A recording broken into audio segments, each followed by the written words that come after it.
Imagine कीजिए, एक ऐसी जगह जहां जाकर वक्त ठहर जाता है, एक ऐसी जगह जहां हमारी फिजिक्स का कोई भी कानून काम नहीं करता, एक ऐसा मॉन्स्टर जो सिर्फ तारों और ग्रहों को ही नहीं बल्कि खुद रोशनी को भी निगल जाता है। हम बात कर रहे हैं ब्लैक होल्स की। जब भी हम किसी बड़े ब्लैक होल के बारे में सोचते हैं तो हमारे दिमाग में नाम आता है सैजिटेरियस ए स्टार का, जो हमारी मिल्की वे गैलेक्सी के केंद्र में है। या फिर हम सोचते हैं टॉन 618 के बारे में, जिसे लंबे समय तक ब्रह्मांड का सबसे बड़ा राजा माना जाता था। लेकिन विज्ञान की दुनिया में कोई भी रिकॉर्ड हमेशा के लिए नहीं रहता।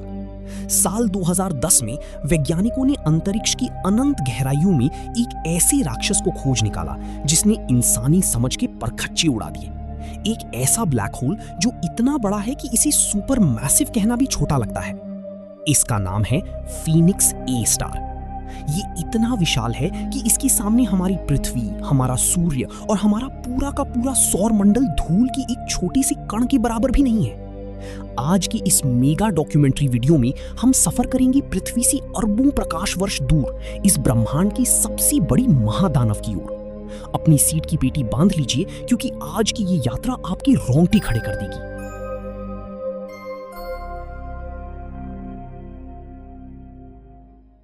हमारी कहानी शुरू होती है साल 2010 में, पृथ्वी के सबसे ठंडे और शांत कोने से, यानी अंटार्कटिका से। वहां वैज्ञानिकों की एक टीम साउथ पोल टेलीस्कोप की मदद से आसमान का सर्वे कर रही थी। इस टीम का नेतृत्व कर रहे थे वैज्ञानिक आर विलियमसन और उनके कुछ सहयोगी। वे किसी ब्लैक होल को नहीं ढूंढ रहे थे। उनका मकसद था ब्रह्मांड के सबसे बड़े गैलेक्सी क्लस्टर्स को खोजना। गैलेक्सी क्लस्टर यानी वो जगह जहां गुरुत्वाकर्षण के कारण सैकड़ों या हजारों गैलेक्सियां एक साथ बंधी होती हैं। अचानक उनके टेलीस्कोप ने अंतरिक्ष की एक सुदूर कोने से आने वाली अजीब सी एक्सरे तरंगों को पकड़ा। ये रोशनी इतनी तेज थी कि वैज्ञानिकों को अपनी आंखों पर यकीन नहीं हुआ। जब डेटा का बारीकी से अध्ययन किया गया तो पता चला कि ये रोशनी पृथ्वी से लगभग 570 करोड़ प्रकाश वर्ष दूर स्थित एक विशालकाय गैलेक्सी क्लस्टर से आ रही है। इस क्लस्टर को नाम दिया गया फीनिक्स क्लस्टर। ये क्लस्टर ब्रह्मांड का सबसे चमकदार और सबसे भारी गैलेक्सी क्लस्टर है। ये इतना चमकदार है कि ये हर साल लाखों नए तारे पैदा कर रहा है। लेकिन वैज्ञानिकों के मन में एक सवाल था, इस पूरे क्लस्टर को इतनी ऊर्जा, इतनी ताकत दे कौन रहा है? इस महासाम्राज्य का राजा कौन है? जब वैज्ञानिकों ने इस क्लस्टर के बिल्कुल केंद्र में झांका तो उन्हें वो मिला जिसने पूरी एस्ट्रोफिजिक्स की किताबों को बदलने पर मजबूर कर दिया। वहां छिपा बैठा था ब्रह्मांड का सबसे बड़ा अंधकार, फीनिक्स ए ब्लैक होल। चलिए अब इस दानव के साइज की बात करते हैं, क्योंकि बिना तुलना के इंसानी दिमाग इस संख्या को समझ ही नहीं सकता। हमारे सूर्य का वजन कितना है? पृथ्वी से 3 लाख गुना ज्यादा। वैज्ञानिकों की भाषा में इसे 1 सोलर मास कहते हैं। हमारी मिल्की वे गैलेक्सी के बीच में जो ब्लैक होल है, सैजिटेरियस ए स्टार, उसका वजन लगभग 40 लाख सूर्यों के बराबर है। सुनकर बड़ा लगता है ना? लेकिन रुकिए, लंबे समय तक ब्रह्मांड का सबसे बड़ा राजा कहा जाने वाला ब्लैक होल था टॉन 618, जिसका वजन 66 अरब सूर्यों के बराबर माना जाता था।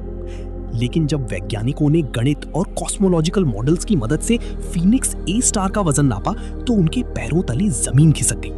फीनिक्स ए स्टार का अनुमानित द्रव्यमान है 100 अरब सूर्यों के बराबर। जी हाँ, आपने बिल्कुल सही सुना, 100 बिलियन सोलर मास। इसका मतलब है कि अगर आप एक पलड़े पर 100 अरब सूर्य रख दें, तब जाकर ये अकेले इस एक ब्लैक होल के वजन के बराबर होगा। ये वजन हमारी पूरी मिल्की वे गैलेक्सी के कुल तारों के सामूहिक द्रव्यमान का लगभग 15% है। ये कोई सामान्य ब्लैक होल नहीं है, ये एक गैलेक्सी जितना भारी अकेला ऑब्जेक्ट है। अब बात करते हैं इसके आकार की। किसी भी ब्लैक होल की वो सीमा जहां से प्रकाश भी वापस नहीं आ सकता, उसे इवेंट होराइजन कहा जाता है। फीनिक्स ए स्टार का इवेंट होराइजन लगभग 4000 एयू चौड़ा है। एक एयू का मतलब होता है सूर्य से पृथ्वी की दूरी, लगभग 15 करोड़ किलोमीटर। हमारे सौर मंडल का आखिरी ग्रह नेपच्यून सूर्य से सिर्फ 30 एयू दूर है। प्लूटो लगभग 39 एयू दूर है। इसका मतलब समझ रहे हैं आप? फीनिक्स ए स्टार का इवेंट होराइजन सूर्य से प्लूटो की दूरी से भी 100 गुना ज्यादा बड़ा है। अगर हम इस ब्लैक होल को उठाकर हमारे सौर मंडल के केंद्र में यानी सूर्य की जगह रख दें तो क्या होगा? तो हमारे सौर मंडल का हर एक ग्रह बुध, शुक्र, पृथ्वी, मंगल, बृहस्पति, शनि, यूरेनस, नेपच्यून और यहाँ तक कि प्लूटो और उसके बाहर का काइपर बेल्ट भी इस ब्लैक होल के पेट के अंदर समा जाएंगे। इसके बावजूद इसके अंदर इतनी जगह बचेगी कि कई और सौरमंडल इसमें समा सकते हैं। अगर पृथ्वी की रफ्तार से कोई स्पेसशिप इसकी एक छोर से दूसरे छोर तक जाना चाहे तो उसे इसे पार करने में 600 साल से ज्यादा का समय लग जाएगा। अब आप सोच रहे होंगे कि इतना बड़ा राक्षस आखिर जिंदा कैसे रहता है, इसे इतनी ताकत कहां से मिलती है? जवाब है इसकी कभी न खत्म होने वाली भूख। फीनिक्स ए सिर्फ शांत बैठकर इंतजार नहीं करता, ये अपने आसपास की पूरी गैलेक्सी को खा रहा है। इसके चारों तरफ मलबे, गैस और सितारों की एक विशाल डिस्क घूमती है जिसे अक्रीशन डिस्क कहा जाता है। गुरुत्वाकर्षण इतना भयानक है कि इस डिस्क में मौजूद पदार्थ प्रकाश की गति के करीब की रफ्तार से घूमता है। आपस में टकराने और घर्षण के कारण इस डिस्क का तापमान करोड़ों डिग्री सेल्सियस तक पहुंच जाता है। यही कारण है कि ये ब्लैक होल पूरी तरह काला होने के बावजूद इसके आसपास का इलाका पूरे ब्रह्मांड में सबसे ज्यादा चमकता है। वैज्ञानिकों के अनुमान के मुताबिक फीनिक्स ए स्टार हर साल लगभग 60 सोलर मास को निगल जाता है, यानी हर 6 दिन में ये हमारे सूर्य जैसे एक पूरे चमकीले तारे को कच्चा चबा जाता है। जब इतना सारा पदार्थ इसके मुंह के पास पहुंचता है तो सारा का सारा अंदर नहीं जाता, कुछ हिस्सा इसकी चुंबकीय शक्ति के कारण इसके ध्रुवों से अंतरिक्ष में फेंक दिया जाता है। इन्हें रिलेटिविस्टिक जेट्स कहते हैं। ये जेट्स इतने शक्तिशाली होते हैं कि ये अपनी पूरी गैलेक्सी को चीरते हुए लाखों प्रकाश वर्ष दूर तक चले जाते हैं। एल्बर्ट आइंस्टाइन ने साल 1915 में अपनी जनरल थ्योरी ऑफ रिलेटिविटी दी थी। उन्होंने बताया था कि भारी वस्तुएं स्पेस टाइम के ताने बाने में झुकाव पैदा करती हैं। इसी को हम गुरुत्वाकर्षण कहते हैं। अब सोचिए, जहां 100 अरब सूर्यों का वजन एक ही बिंदु पर सिमट जाए, वहां स्पेस टाइम का क्या हाल होगा? फीनिक्स ए स्टार ने स्पेस टाइम के फैब्रिक में एक ऐसा अनंत गहरा कुआं बना दिया है जिसकी कोई था नहीं है। अगर आप इस ब्लैक होल के करीब जाएं तो आपके साथ क्या होगा? विज्ञान की भाषा में इसे कहते हैं स्पगेटिफिकेशन। चूंकि इसका गुरुत्वाकर्षण बल दूरी के साथ इतनी तेजी से बदलता है कि आपके पैरों पर लगने वाला खिंचाव आपके सिर पर लगने वाले खिंचाव से लाखों गुना ज्यादा होगा। नतीजा, आपका शरीर एक धागे या नूडल की तरह खिंचकर लंबा हो जाएगा। लेकिन सबसे हैरान करने वाली बात है वक्त का बदल जाना। आइंस्टाइन के मुताबिक गुरुत्वाकर्षण जितना मजबूत होगा, समय उतना ही धीमा चलेगा। अगर आप फीनिक्स ए स्टार की इवेंट होराइजन के बिल्कुल पास 1 सेकंड बिताते हैं तो पृथ्वी पर बैठे लोगों के लिए करोड़ों साल गुजर चुके होंगे। और जैसे ही आप इसके इवेंट होराइजन को पार करेंगे, समय और अंतरिक्ष के मायने बदल जाएंगे। वहां जाकर हमारी आधुनिक भौतिकी के सारे नियम, सारे फॉर्मूले दम तोड़ देते हैं। वहां क्या है? एक सिंगुलैरिटी, यानी एक ऐसा बिंदु जहां घनत्व अनंत है और आयतन शून्य। नासा के हबल स्पेस टेलीस्कोप और चंद्रा एक्सरे ऑब्जर्वेटरी ने देखा कि फीनिक्स क्लस्टर के केंद्र में गैस ठंडी हो रही है। इस ठंडी गैस की लंबी लंबी धाराएं इस ब्लैक होल के चारों तरफ फैली हुई हैं। नतीजा क्या है? इस क्लस्टर में नए तारों का जन्म इतनी तेजी से हो रहा है जिसकी कल्पना भी नहीं की जा सकती। हमारी मिल्की वे गैलेक्सी में साल में औसतन 1 या 2 नए तारे बनते हैं, लेकिन फीनिक्स क्लस्टर के केंद्र में हर साल लगभग 500 से 800 नए तारे पैदा हो रहे हैं। ये एक अजीब पैराडॉक्स है।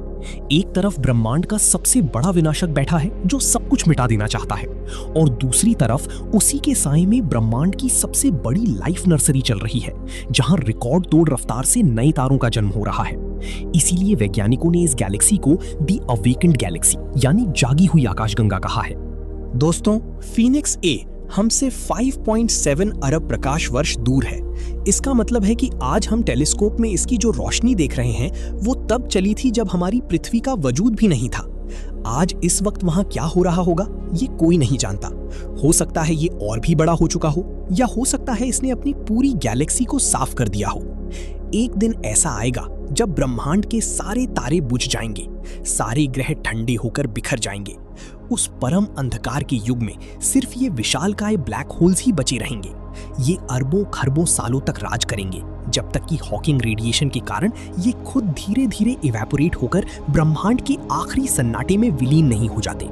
फीनिक्स A1 हमें याद दिलाता है कि हम इस अनंत ब्रह्मांड में कितने छोटे हैं। हमारी पृथ्वी, हमारी लड़ाइयाँ, हमारी चिंताएं इस कॉस्मिक स्केल पर कितनी मायने रखती हैं? शायद कुछ भी नहीं।